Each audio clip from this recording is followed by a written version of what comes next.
Saludos y bienvenidos a todos los amigos y amigas que todos los días de 6 a 7 de la noche están dándonos seguimiento a través de las diferentes plataformas digitales.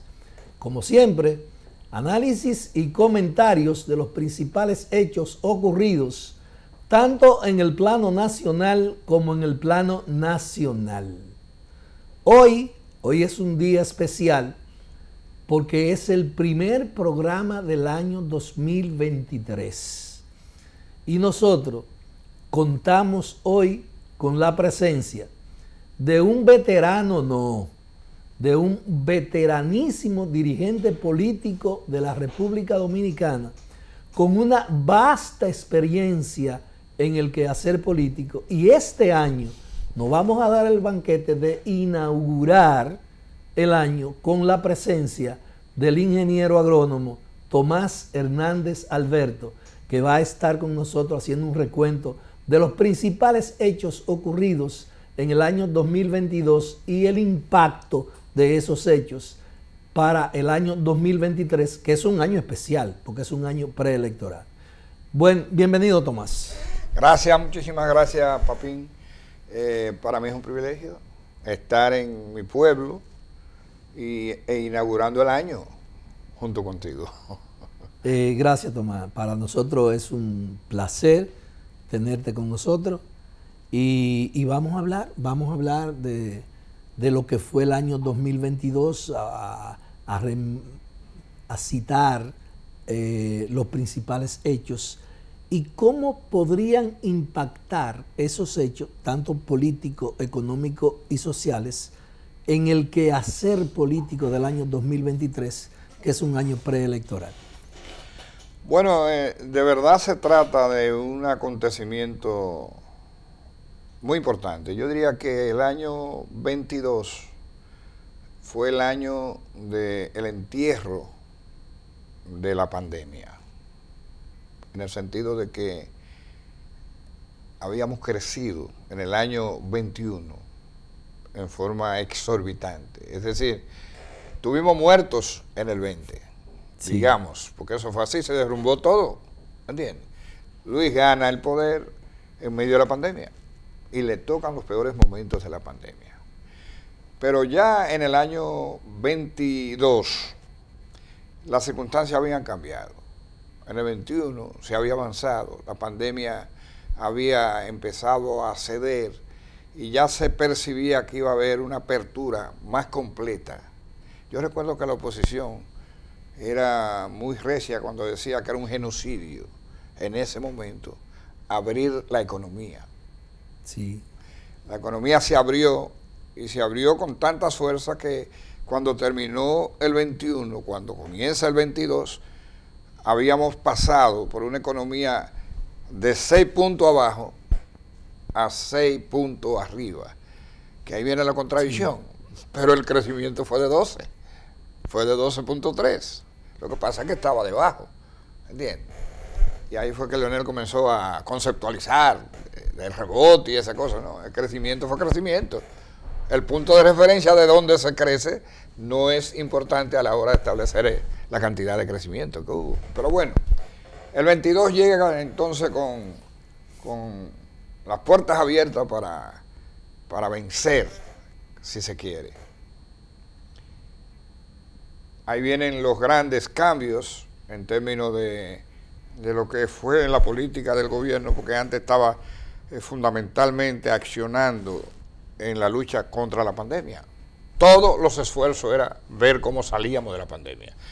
Ya en el año 22, abierto la economía, con la consecuencia de ese crecimiento que se dio, bueno, pues yo diría que este es el primer año normal del gobierno del presidente Luis Abinader. Normal dentro de lo que se puede llamar normal, porque todo el mundo sabe que fue un año también de tormentas, fue un año de lluvias inesperadas que dejaron consecuencias tremendas, pero mientras en América Latina las expectativas de crecimiento oscilaban en menos de un 3% en sentido general, y en el mundo, en los Estados Unidos menos de 3%. Aquí en la República Dominicana, gracias a Dios, pues el año cerró en más de 5.4% por ciento el crecimiento. De manera que desde el punto de vista económico, desde el punto de vista turístico, aquello daba pena. Y yo digo que no es que fue aquí en la República Dominicana, en el mundo no había turistas porque los turistas no querían salir, tenían miedo de salir, podían encontrar la muerte. Y aquí se comenzó ya desde el 21 a aperturar, pero ya en este año ya la cifra dejó corta a la cifra del 19, que era la última referencia. De manera que una economía en empuje. La zona franca que se habían derrumbado, ahora hasta crecieron. Es decir, la que estaban, más se le ha añadido otra parte. El crecimiento de la zona franca en el país se compara con el crecimiento del turismo. Son de las áreas que mejor desempeño han tenido en el país. Hay 3 áreas que han sido fuertes para nosotros. La zona franca, el turismo y la remesa. Las remesas no son una categoría que se pueda decir que es parte del éxito de un gobierno, porque vienen de afuera, más bien contribuyen. Y la verdad que el crecimiento de la remesa ya crearon un clima tal que nosotros estamos compitiendo en diferentes niveles. En América Latina somos el país que más crece junto con Panamá. El que más crece junto con Panamá. Y después en renglones tales como el turismo, somos el número 1. ¿Entiendes? En renglones como las exportaciones se han aumentado considerablemente. Las importaciones también. Según crece la economía, las importaciones y las exportaciones, pues, tienen ese comportamiento. Pero los golpes de la naturaleza fueron duros también en este 22. En el área ya de la política, lo que tiene que ver con la lucha en contra de la corrupción y la impunidad, y la parte concerniente a uno de los elementos que crean más problemas en el país, que es la seguridad ciudadana. ¿Cuál es el punto de vista tuyo en uno y otro? Mira, en el 22, en la medida en que la economía se robustece, en la medida en que el gobierno demuestra una capacidad extraordinaria en el combate con las devastaciones que produjo el ciclón y las devastaciones de la lluvia y ese tipo de cosas, fueron emergiendo otros problemas que el presidente de alguna manera u otra lo había visorado. Es decir, se habló de la transformación de la Policía Nacional. Ustedes y yo sabemos que tenemos una policía que se remonta a los años terribles del trujillismo, una policía con mentalidad trujillista. Ningún gobierno se había ocupado realmente de ninguna transformación en ese plano. Este gobierno lo decidió y el propio presidente se adelantó diciendo, en la medida en que transformamos, la resistencia será mayor, va a aumentar la violencia como consecuencia de esa resistencia, pero en un plazo mediano, no corto, vamos a conseguir los resultados. Yo creo que estamos en la fase que él pronosticó, la fase del crecimiento de la violencia como consecuencia de que grupos internos en la propia policía se resisten a que realmente se produzca un cambio, ¿me entiendes? Y cosas que han dicho gente vinculada al mundo de la transformación, como un asesor español, creo que fue el que se atrevió a decir que en la policía estaba involucrado en los actos de revolución desde el director de la policía hasta el raso. Yo creo que cometió un error. Es posible que él quiso... Es posible que en términos absolutos esa no sea una verdad, pero no deja de tener asidero. Ahora, yo te voy a decir una cosa. Yo siempre he planteado públicamente mi posición con relación al problema de la inseguridad en el país y la violencia, y lo que tiene que ver con cuando se habla de reforma a la Policía Nacional. Yo creo que la policía... nosotros tenemos la policía que merecemos en esta coyuntura histórica por la que atraviesa el país. Yo no soy de lo que creo en la maldad exclusiva de la policía. Lo que nos pasa a nosotros... Yo te felicito, yo tengo una coincidencia plena contigo. Lo que nos pasa a nosotros es que nosotros no queremos entender que producto de los impactos internacionales, producto del trabajo que se ha hecho en el país, de aquello que nosotros en los años 70 hablábamos de transculturación, así es, que nosotros mismos muchas veces lo decíamos y no lo entendíamos, pero es que esta sociedad se le han suplantado sus valores. Aquí ya el valor no es la honestidad, la honradez, el trabajo, la solidaridad.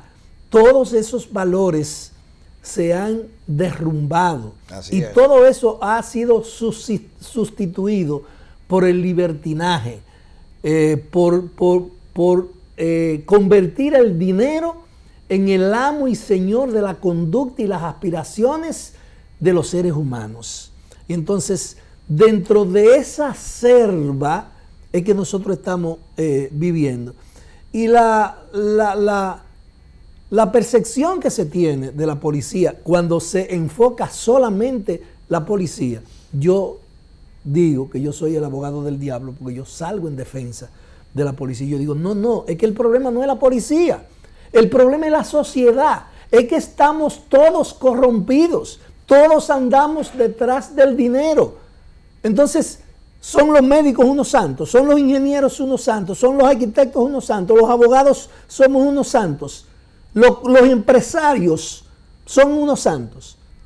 Entonces, no podemos ver solamente el accionar, la conducta de un sector minúsculo de la sociedad como es la policía, independientemente de la función social que tiene la policía. Entonces, yo digo lo mismo, pero lo digo de otra manera. Yo digo que el país, aunque no se generó el gobierno de Luis como un gobierno de transición, es un gobierno de transición. Entre el viejo estilo, que entendía que todo era posible desde el poder, es decir, el latrocinio, el entramado de corrupción. Ahora tenemos una sociedad que el presidente ha querido, con éxito, enderezar. Y, ojo, mucha gente gritaba cambio, pero cuando el cambio le afectaba en su accionar, cuando el cambio transformaba los beneficios en su accionar, entonces vino la resistencia. Y hay resistencia civil que se manifiesta en los sectores económicos, en los sectores de poder, que estaba muy cómodo con esto de la corrupción, porque para que haya corrupto tiene que haber corruptores.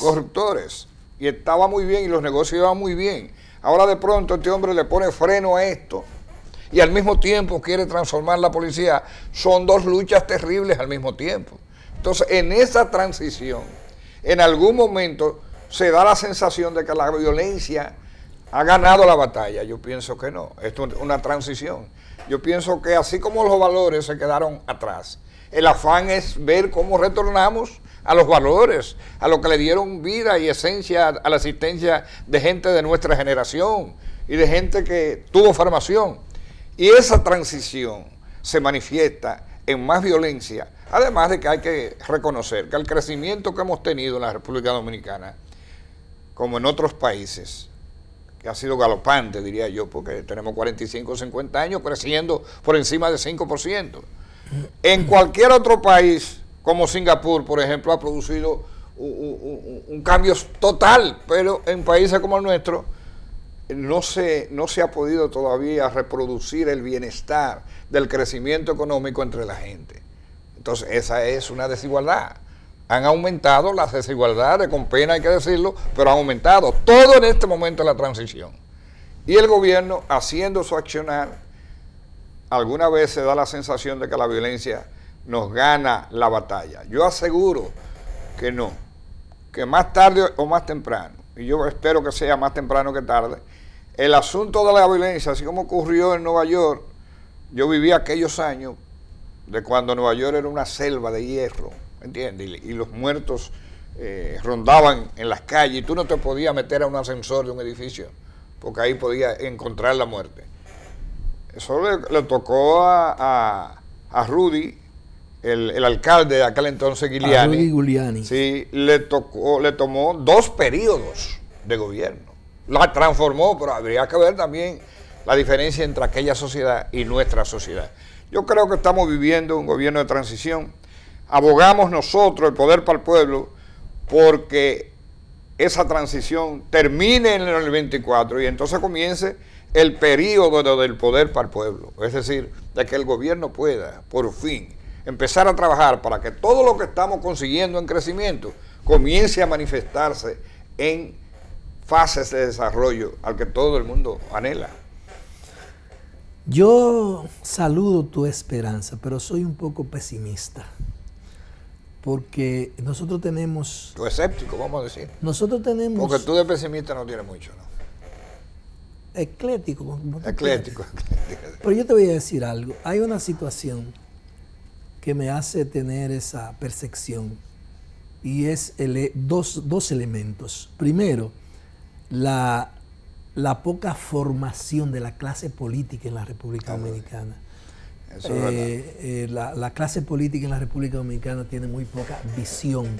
Y todavía hay temas, por ejemplo, como el tema de las relaciones dominico-haitianas, que los dominicanos no, la clase política en la República Dominicana no llega a entender que para lidiar con éxito esa situación no podemos pensar que es un problema político partidarista con colores, que es del gobierno de turno, sino que es un gobierno del país, es un problema de la nación. Y eso mismo se expresa no solamente en temas como ese, incluso con el tema de la seguridad ciudadana, que cuando el PLD está en el poder, entonces el PRD o el PRM o los izquierdistas lo acusan, no, que usted es el culpable de tal cosa. Exacto. Cuando llega el PRM, entonces los otros dicen, no, el culpable eres tú. No, es que es un problema de nación. Y hasta que no tengamos la capacidad de unir voluntades para enfrentar ese tipo de situaciones, nosotros vamos a seguir arrastrando esos problemas. Y el otro asunto es el problema de que nosotros, en términos particular, yo soy de lo que estoy absolutamente convencido de que la estructura jurídica del Estado Dominicano está concebida para que haya corrupción, para que haya impunidad, para que haya beneficios y para que la riqueza que produce el país vaya a 2 o 3 manos. Entonces, hasta que no entendamos esa situación y nos atrevamos todos a levantar las manos para decir y reconocer, ese Congreso que nosotros tenemos es un Congreso que está inhabilitado como para hacer las reformas que necesita el país para que nosotros podamos tener las esperanzas de las que tú estabas hablando. Por eso nosotros somos insistentes en plantear que el día que venga un gobierno con la real voluntad política de hacer transformaciones en la República Dominicana, una de las primeras cosas que debe hacerse es una constituyente. Una reforma constitucional. Una constituyente para hacer una reforma al Estado. Nosotros no podemos seguir con esa ley 8701, la RS, no podemos. La FP, y nosotros no podemos seguir con un Consejo Nacional de la Magistratura que se maneje como hasta ahora se maneja. El presidente ha dado muestra en algunas ocasiones, aunque en otras como que recula, de querer entender esas cosas, pero todavía no ha habido la voluntad política suficiente como para poder dar un paso hacia adelante. Evidentemente que se tiene enfrente a los grupos económicos de la República Dominicana, que son los que siempre se han beneficiado y favorecido del desorden institucional por el que atraviesa el país. Pero yo soy de lo que creo que más temprano que tarde vamos a llegar a enfrentar esa situación. Yo creo igual que tú, pero déjame decirte algo más. No sé si tú recuerdas que el presidente en el segundo año propuso la reforma constitucional para avalar los cambios que se estaban generando de manera legal hasta donde se podía llegar. Tú y yo sabemos que no hay todavía una justicia independiente. hay una cúpula de la parte que tiene que ver con el Ministerio Público, que trabaja y trabaja mucho y lo hace con gallardía. Pero ¿y cuántos fiscales no siguen todavía recibiendo órdenes de sus respectivos partidos?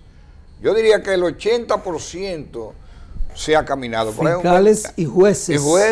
Y jueces. Esos jueces que tenemos, se puede decir que ha habido un avance. Pudiéramos hablar de que quizá un 80% de la composición de los jueces son idóneos, pero hay un 20% que tienen que ser cambiados de manera diferente, y para eso hay que modificar la Constitución de la República. La transformación no se da hasta tanto el aparato del Estado constitucionalmente no responda a esa nueva coyuntura que estás planteando. Pero yo pienso que todo eso es posible como consecuencia de lo que habrá de ocurrir en el 24, donde habrá un plebiscito en favor de Luis Abinader, y entonces será más fácil hacer cambios constitucionales, porque de nada vale lo que hemos logrado, porque mañana llega un presidente que dice, no creo en nada de lo que se ha hecho, ¿entiendes? Y se echa todo para atrás.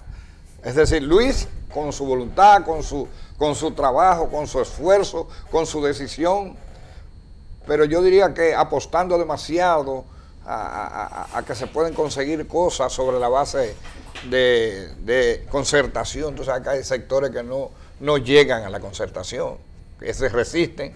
Por lo tanto, tiene que ser el pueblo que dé una lección en el 24, dándole un empoderamiento del poder a Luis Abinader de forma tal que los avances que hemos tenido en la lucha contra la corrupción, los avances en la transparencia, los avances en términos del manejo de los recursos del Estado, se puedan consustanciar con una reforma constitucional. Yo espero eso, y espero que el presidente se distancie un poco de esos grupos económicos que yo entiendo los compromisos y los compromisos electorales. Él llegó al gobierno aupado por esos grupos y financiado por esos grupos. Esa es la verdad. Pero el presidente, yo pienso que tiene que distanciarse un poco de esos grupos y acercarse más al pueblo. Al poder para el pueblo. Al poder para el pueblo. Una palabra que tú aprendiste hace más de 50 años. Al poder para el pueblo. Señores, con su permiso, hacemos una pausa. Y no se vayan, que en breve regresamos con Tomás Hernández Alberto. Continuamos con su programa Visión RD. Señores, vamos a seguir hablando con Tomás Hernández Alberto. Tomás, el 23 es un año preelectoral. Hay algunos temas sobre el tapete. Está la situación de la ley de partido y régimen electoral, que todavía se está discutiendo en el Congreso. Está la situación del posicionamiento de las tres principales fuerzas en el país: el PRM, la Fuerza del Pueblo, el PLD, porque los izquierdistas, con dolor del alma, con dolor, porque yo le dediqué 40 años de mi vida a esas posiciones políticas, los izquierdistas estamos borrados del mapa, porque nosotros no hemos sabido interpretar la coyuntura y hemos seguido haciendo las mismas cosas esperando resultados diferentes. Y eso es imposible. Y eso lo ha demostrado la ciencia política y la sociología desde hace cientos de años. Pero nosotros seguimos equivocados y nos mantenemos apegados a esos errores históricos que hemos venido cometiendo. Vamos a hablar de esas tres fuerzas políticas, y lo repito, con dolor del alma. Tomás, ¿qué tú crees?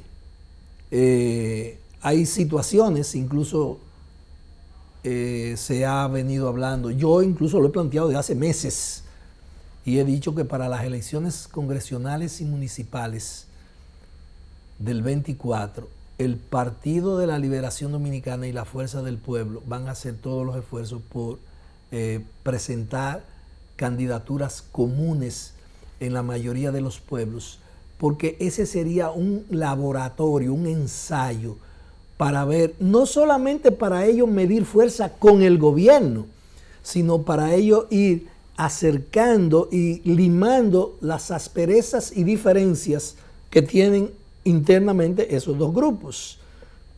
¿Cuál es la visión, cuál es la interpretación, la percepción que tiene Tomás sobre el desarrollo y desenlace del proceso electoral del año 2024? Bueno, lo primero es que se ha dado un cambio en el panorama. Antes de que el Partido de la Liberación Dominicana escogiera su candidato, Leonel lucía solo en la oposición. Estaba creciendo como verdolaga. Yo siempre dije que eso iba a durar hasta el momento en que el PLD escogiera un candidato. Porque, bueno, el pueblo reconoce que Leonel es un candidatazo en el sentido de que fue 3 veces presidente, pero eso no es lo que hace un candidato. El candidato lo hace el haber hecho bien los 3 periodos que tuvo ahí. Es decir, nadie lo cuestionaba porque la lucha no era contra él. Surge este candidato del PLD y por lo menos no se han producido situaciones que se pueda decir que no haya podido emerger a pesar de los errores que acaba de cometer, en el caso de Haití, ¿entiendes? El candidato. Yo pienso que comienzan las posibilidades de la lucha real en este momento. No es por el primer lugar, que todo el mundo sabe que no se lo quita nadie a Luis Abinader. Es a ver quién ocupa el segundo lugar. Y aunque sea increíble, son antagónicas esas luchas. Es decir, es muy difícil. Por ejemplo, fue fácil o fue posible consensuar entre Luis Abinader y Leonel Fernández Reina para las municipales y para las congresuales. ¿Cuál era el origen? Bueno, Leonel venía de negar al PLD y lo que quería era que la derrota del PLD. Entonces, había una comunidad de propósito entre Luis Abinader y Leonel Fernández Reina. Ahora, ¿qué es lo que ocurre?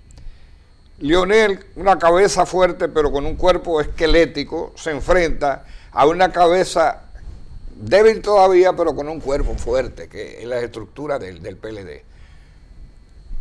Ellos andan procurando ser el segundo lugar, con la pretensión de que en una segunda vuelta se pueda producir algún tipo de alianza. Pero eso los debilita, esa confrontación los debilita, esa confrontación dura los debilita, hace que mucha gente pierda la fe en que alguno de ellos dos pueda tener expectativa real de poder. Eso beneficia a Luis Abinader. Ahora, los PRMistas que no se duerman en sus laureles, porque en política todo es posible, todo es posible. Y si se produjera una alianza previa que dé la sensación de que la alianza puede continuar, entonces la situación sería un poquito más difícil. Pero si no se da esa alianza, que es la que tú estás planteando que debe darse, y mucha gente plantea que es la lógica, ¿entiendes? Parece que la lógica no es lo que está primando. Y bueno, sería un milagro que colocaría a esas fuerzas políticas en posibilidad de dar una connotación de accionar por la política, pero esa también produce una salida lógica en la primera vuelta. Porque si se confrontan solamente 2 frentes, ¿entiendes? Si se unen en una primera vuelta, que sería el producto de haberse unido en estas elecciones municipales, ¿entiendes? Que pudiera traer esa consecuencia, entonces en la primera vuelta se van. Si no fuera así, quizá pudiera haber una segunda vuelta, pero en la segunda vuelta se van. Porque al fin y al cabo, ellos siguen siendo más antagónicos entre sí que con el PRM. Ese es mi punto de vista. Hay una situación, el gobierno también tiene sus puntos favorables, pero también tiene algunos puntos que no son favorables. Sí, eso es así. Hay una situación que yo no sé si la gente de los amigos del PRM la han tomado en cuenta, y es un elemento que fue vital para el triunfo de Luis en el 2020. ¿Cuál? La lucha en contra de la corrupción y la impunidad. Eso fue lo que determinó el triunfo de Luis en el 20. No fue otra cosa. Los asesores extranjeros nunca quisieron que se tocara ese tema. Pero eso fue. Y eso fue lo que determinó. Eso fue lo que determinó. Entonces, hay una situación. A partir de ahora entramos en un año preelectoral. Hay que reconocer que el PLD y la Fuerza del Pueblo, en lo que tiene que ver con el manejo de la comunicación, están muy por encima del PRM. Sí. Muy por encima. Tienen demasiado entrenamiento. No solamente entrenamiento, sino recursos. Fueron 20 años. Recursos. Tienen más recursos que el gobierno. Tienen más recursos que el gobierno. Y mucho más entrenamiento que el gobierno. ¿Sabes cómo que le dicen en la Fuerza del Pueblo? Si te invitan, te dice, usted empieza a cobrar desde que se vincula con nosotros. Pero te estoy diciendo. Entonces, esa situación ha tenido sus obstáculos, producto de que en este país todo el mundo tiene que reconocer. Lo que pasa es que el PRM no tiene gente que vayan a los medios a explicar este tipo de situaciones. Y están mudos. Y Luis es el único vocero que tiene el gobierno y el partido. Pero hay una situación. Entramos en un año preelectoral.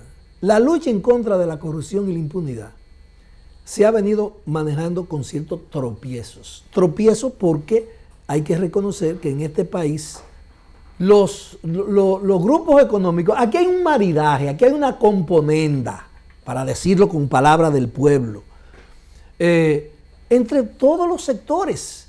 Y esos grupos que se han beneficiado no solamente en el gobierno del PLD y de Lionel, eso viene de los tiempos de Balaguer, desde que se mató a Trujillo, y entonces todas esas empresas, más de 42 empresas principales que había en el país, porque el Estado Dominicano relativamente era el Estado más rico de toda América, toda esa riqueza ha ido a manos del sector privado, de esos grupos económicos. Y esos grupos económicos que se posicionan en los diferentes puntos, uno aquí, otro aquí, otro aquí, otro aquí, no es para enfrentarse, es para defenderse uno con otro. Entonces, nosotros tenemos el problema de una procuraduría que tiene la voluntad suficiente para enfrentar ese problema. Pero esa es una procuraduría, primero, con recursos económicos muy limitados. Segundo, con recursos humanos limitados. Y tercero, que tiene que enfrentar, además de eso, una estructura jurídica que no le permite avanzar con la velocidad que amerita la situación. Entonces, todos esos casos, yo soy de lo que creo que eso llegó hasta aquí, eso no va para ningún sitio de aquí para allá. Y eso de Donald Guerrero y esa cosa que hay ahí, eso se quedó ahí, porque todo lo que se haga de aquí para allá es persecución política. Y el gobierno tiene que medir, enfrentar a esos grupos tradicionales formados por ladrones y delincuentes de cuello blancos en este país. Tiene que saber cómo enfrentarlo. ¿Por qué? Por lo que estábamos hablando ahorita. Ellos cuentan con el doble o el triple de los recursos de promoción publicitaria que el gobierno. Además, son la gente que tiene a los voceros que van a los medios de comunicación y que te hablan bellísimo y que te hacen unos análisis que tú no estás de acuerdo con ellos, pero tienes que reconocer que son brillantes. Que son brillantes, mientras la gente del gobierno no quiere hablar. Te voy a decir una cosa. La gente del PLD están todavía avergonzados. Ellos no se atreven a salir a los medios porque hay una auditoría visual en cada punto del país que ellos saben que lo acusan de lo que fueron, ladrones. Pero cuando ellos se quiten la careta y salgan a la calle, el gobierno va a temblar. Te lo estoy diciendo aquí hoy. Va a temblar por lo que te estoy diciendo. Entonces, esos son los puntos. ¿Cómo tú valoras esa situación? Bueno, tú estás haciendo planteamientos que son tan lógicos que pretender responderlo de manera negativa sería faltar a la verdad. Yo no soy un hombre que falta a la verdad. La lucha no es fácil. Es una lucha dura. Ahora quiero decirte una cosa. Ese equipo mismo que tiene el montaje de oposición cuasi perfecto, ese equipo mismo choca con la realidad de que como tienen contradicciones profundas entre ellos, no tiene la fuerza suficiente como para poder tener efectos inmediatos. Y ya esto es inmediato. Este es el año preelectoral. No tienen tiempo para remontar vuelo. Ahora, también el gobierno tiene que hacer lo que tú estás planteando. Tiene que tener un equipo en capacidad de responder. Nosotros hacemos un esfuerzo extraordinario, pero tiene que haber todo un conglomerado. Porque, por ejemplo, ¿tú eres abogado? Sí. Tú sabes que se sueltan a los imputados cuando a los 18 meses no ha habido, ¿cómo se dice? Ya perimido el tiempo que se puede estar en prisión. Pero eso lo establece el Código Procesal Penal. Precisamente. Y lo establece la Constitución Pero de la si República. tú violas eso, le quita fuerza a la legalidad. Entonces, lo que es un acto normal, que tú duraste 18 meses y que te abrieron las puertas para seguir el proceso en otro plano, eso es lógico. Pero ¿cuántos abogados del PRM tú has escuchado en los medios de comunicación te estoy diciendo, explicando eso? Sí, pero entonces lo que te quiero decir con eso, que la lucha, mira, si el tiempo fuera de 3 años más antes de las elecciones, aquí no se sabría qué podía pasar si las cosas continuaran así, porque hay cosas que no se están explicando. Yo pienso diferente. Yo pienso que esos procesos que lleva la Procuraduría, a diferencia de los procesos anteriores, están encaminados a que realmente en la justicia, por muy mala que sea, sean condenados. Pero se va a tomar su tiempo. Eso se va a tomar su tiempo. Y a lo mejor algunos dirán que se tratan de juicio político. Hubo uno que se puso a hablar un poquito, uno de los voceros de Leonel, en una especie de debate que tuvimos en un espacio en la capital. Y yo le dije, no presione mucho. No, si tú presionas mucho, ¿quién tú crees que viene después de lo que están? Ya. Entonces, también tenemos claro en que si se produce mucha presión en ese sentido, entonces la respuesta va a ser más contundente. ¿Entiendes? Porque lo que está ocurriendo en el país es lo normal. Todavía el Ministerio Público trabaja para que cuando los expedientes lleguen al fondo, resulten presos. Ese es el trabajo diferente que ha hecho ese Ministerio Público con relación al ministerio de Jean Alain, que hizo un ministerio contra la, ¿cómo se llama? La compañía esa, que hizo todos los fraudes. No, porque Jean Alain... Jean Alain lo que hizo fue un proceso... No, Jean Alain lo que hizo fue negociar y buscarse muchos cuartos él y el grupo. Claro, hizo todas las aparentar que perseguía, pero sobre base que no daban sustancia, y por lo tanto, cuando se produjo... No hay nada más manejado en la historia jurídica de este país que el caso de Odebrecht. Exacto. Este tiene gente que todo el mundo sabe que son diferentes en naturaleza, y ustedes verán que antes de que lleguen las elecciones habrán condenados, y la gente entonces empezará a creer mucho más. La gente puede tener disgusto con Luis Abinader, pero cuando se mide a la gente que no tiene ese tipo de creencia permeada por intereses que no son los intereses del país, Luis Abinader resulta muy alto, muy alto. ¿Cuál es el trabajo de Luis Abinader? Mejorar sus relaciones con su propia organización y permitir que organizaciones como la que nosotros presidimos, el Poder para el Pueblo, que ha sido una especie de sostén, porque déjame decirte una cosa, ¿qué es lo que hemos hecho hoy? ¿Qué es lo que hemos hecho nosotros? Represar aquellas aguas que se estaban desbordando y estaban siendo atraídas por el partido, no por el PLD en ese momento, sino por la Fuerza del Pueblo. Nosotros hemos logrado que gente que ya tenía el pie en la Fuerza del Pueblo haya echado para atrás, ¿entiendes? Pero eso ha costado trabajo, ha costado esfuerzo. Ahora los resultados se van a ver. Yo creo que solamente una situación no ponderada, no previsible, puede hacer cambiar el curso de la historia. El curso de la historia va a que estas elecciones las gana Luis Abinader, y las gana por muchos puntos, porque va a ser una especie de plebiscito de la gente para dejar poder en las manos a Luis Abinader, que quizá le permitan hasta hacer reformas constitucionales con sus propios, sin tener que llegar a ningún tipo de alianza. Hasta eso puede producirse. Si se produce eso, nos habremos salvado. Si se produce lo otro, a Dios que nos agarre confesados. Bueno, señores, tremendo programa con Tomás. Ojalá podamos tenerlo en otras ocasiones, en la medida que se va desarrollando el proceso electoral y político en el país.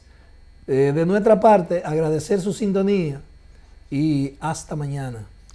Y yo de mi parte, mis saludos a Jacqueline, que hace como 1 año y medio que yo vine con ella, sí, la última vez. Y después de eso han pasado acontecimientos tan interesantes como que Manuel Alejandro se ha duplicado. Hasta mañana.